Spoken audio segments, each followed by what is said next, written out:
To be a great creative, this is something Nikki and I talk about a lot when we're drinking wine. Yes.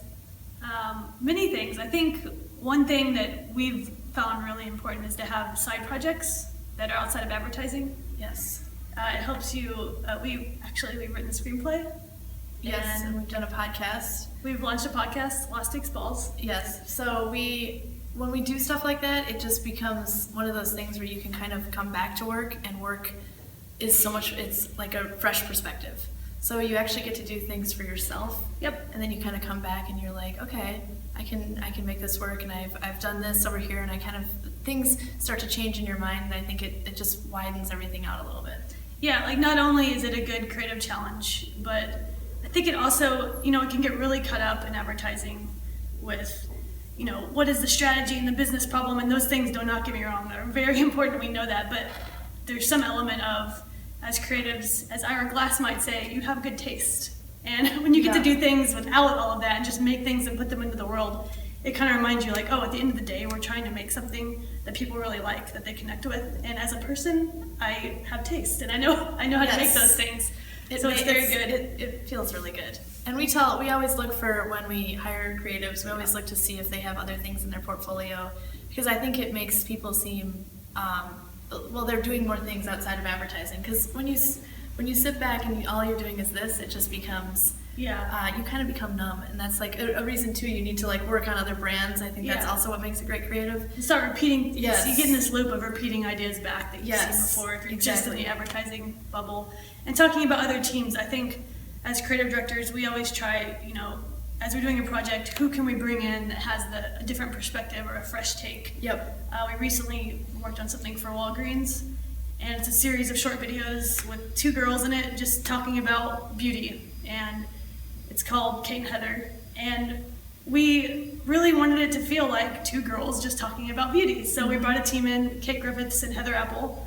You'll notice their names are Kate and Heather. They're two girls, and they like to talk about beauty. Yeah, and we help us write these vignettes, and they named the characters Kate and Heather, and we thought, should we change that? But no, it was kind of a good test, like it should feel like Kate and Heather talking about makeup and stuff. I think too, it's like, that's kind of talks about another thing that I think it takes to be a great creative is like tone of voice.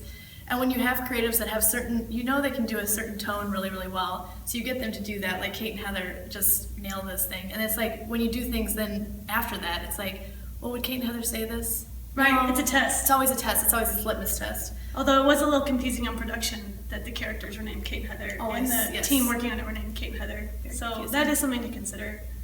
If you go that route. If you name things after what you're really doing. Right. Yes. Let's see, what else, Nikki? Know when to hold them and know when to fold them. This is one of your mantras. This is one of my mantras. And not a lot of creatives say this. This might be controversial. But buckle up. As a creative, one of the best things to do is know when to hold them and know when to fold them. And when you're dealing with clients all the time, and they might be pushing back on something, and you just know in your gut that it is going to be really good. Yep.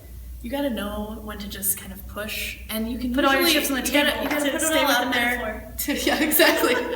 Thank you, Kenny Rogers. Yeah. You have to put it all out there, and I think you need to then. I think it's like just so important you can only really do that once you gain client trust, though. So that's why you kind of have to know when to hold them and know when to fold them.